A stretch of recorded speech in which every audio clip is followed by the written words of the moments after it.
Assalamualaikum warahmatullahi wabarakatuh.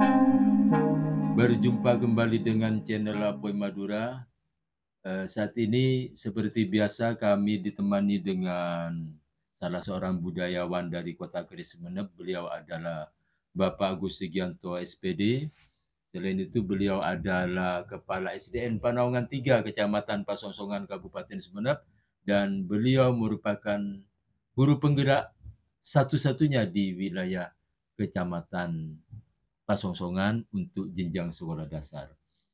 Saat malam ini saya merasa berbahagia sekali karena malam ini kami akan mengetengahkan tentang pembicaraan tentang telaah tentang carok ya.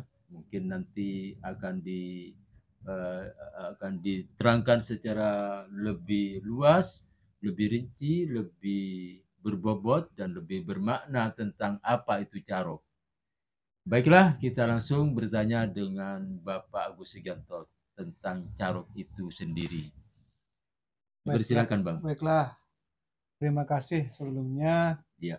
Saya ucapkan kepada channel Apoy Madura yang masih konsis, walaupun tempatnya lumayan jauh, sekitar 5 kilo sampai 6 kilo ya, 7 kilometer ya, dari rumah saya ke Bapak Agus Sugianto ini. Dengan melewati jalan yang becek dan berbatu.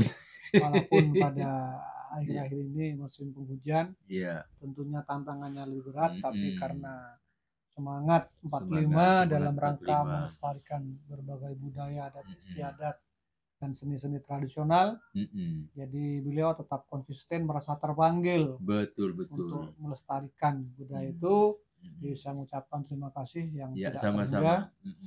Yang kedua, tanpa mengurangi rasa hormat, seperti biasa kami berdua mohon maaf pada para pinisepuh budayawan senior. Bukan kami bermaksud menggurui, sok pintar, sok tahu dalam menelaah beberapa budaya, adat, tradisi, lagu-lagu dan lain sebagainya. Tapi ini berangkat dari niat tulus kami dalam rangka ikut juga berpartisipasi aktif.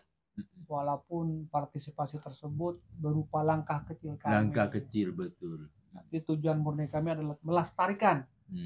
Paling tidak kami ingin memberitahu pada generasi yang datang bahwa budaya kita sangat luar biasa. Pada malam ini ada yang request, Bang. Request Inden sebetulnya. Seorang mahasiswi ya. Seorang mahasiswi karena merasa ikut bertanggung jawab karena Pulau Madura diidentikan dengan carok. Carok ya. Jadi kalau ada carok pasti Madura. Carok pasti Madura. Ya namanya. Sebenarnya istilah carok itu kan sebuah apa, Bang ya, pertengkaran gitu ya. Iya, pertengkaran yang menggunakan senjata tajam celurit gitu ya. Di daerah lain tentunya juga ada. Ada, betul. Tapi sebelum menelaah carok, baiklah kita bedah dulu apa itu Madura. Iya. Madura itu jika kita telaah itu ada dua kata, yaitu madu dan darah. Madura, madu dan darah. Jadi madu, jadi ketika seseorang sudah menetap di Pulau Madura, berteman akrab dengan orang Madura, tentunya dia akan merasakan madu. Iya. Madunya keguyupan, kegotong royongan, rasa setia kawan, keharmonisan, empati, agamis dan sebagainya. Itu pernah kita telah kan? Iya, betul. Pernah kita telah tentang etika dan tabiat suku Madura. Ya, salah satunya itu kan, di mana ada orang Madura ketika sudah kenal akrab misalnya, apapun pasti dia kasih. Iya. Bahkan tamu adalah raja bagi orang Madura. Ada orang udah raja, jadi wajib untuk menghormati tamu.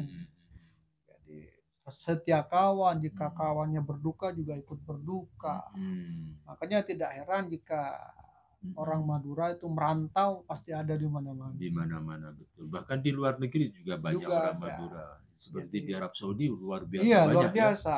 Kebanyakan memang dulu ada orang yang sangat antipati dengan Madura, tapi begitu guru-guru Impres dahulu bertugas di Pulau Madura, bahkan tak jarang sudah mendapat istri jodoh orang-orang Madura. Dan sebelumnya dia berangkat dari rumah kediamannya dari takut mau bertugas di Madura. Madura carok, keras.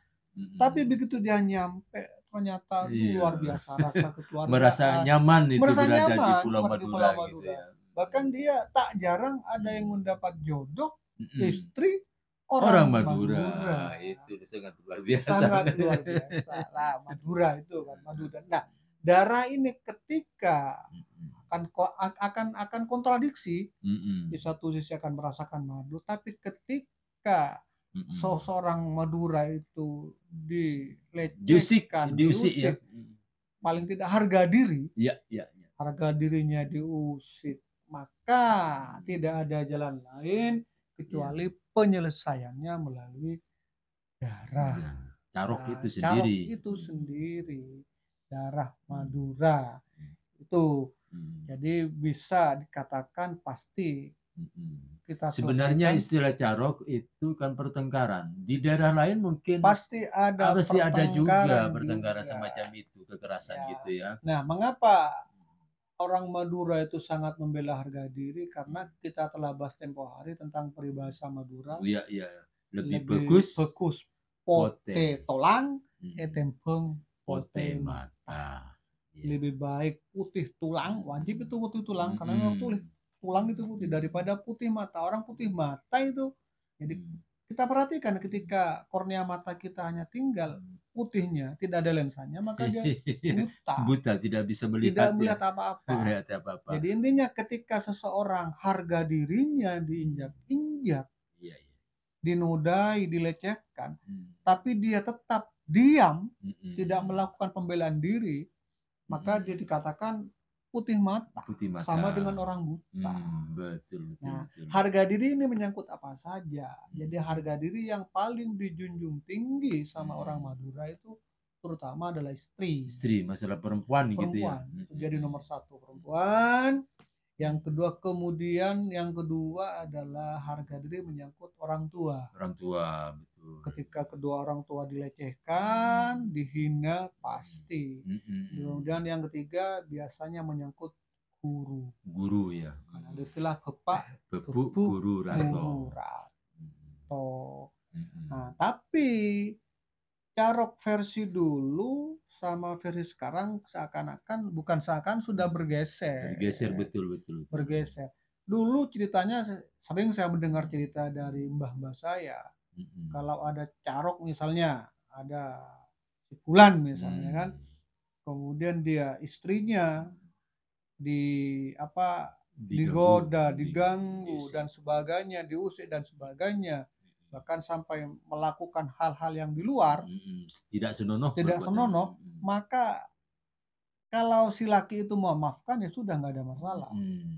Tapi dia di masyarakat, di lingkungannya dia dianggap sama dengan orang buta ya. Karena dia harga dirinya sudah diinjak-injak, tapi dia tidak melakukan pembelaan. Nah, tapi ketika dia mau melakukan pembelaan, katakanlah membela harga diri, maka dia tidak langsung melakukan pembelaan, dia akan mempertimbangkan yang matang. Itu kan. Terutama mengambil keputusan dipikir matang, apa eksesnya dipikir, terutama menyangkut kanuragan. Jadi sebelum dia melakukan pembalasan kepada mereka yang merendahkan harga dirinya, dia berguru terlebih dahulu. Berguru sampai kemana, ke Banten, kemana, terus berguru. Ketika sudah mantap keyakinannya, merasa mantap. Yang pertama karena dia berani, karena dia berada di pihak yang benar. Ya, betul. Karena keyakinannya kalau di pihak yang benar pasti Tuhan bersama, itu yang pertama. Yang kedua, dia akan mematahkan dengan mencari guru dulu. Nah, ketika sudah guru mumpuni sudah dapat, maka dia akan terus terang mengirimkan pesan terlebih dahulu sama, bukan langsung menyerang. Kita ketemu perjanjian dulu. Perjanjian ada deal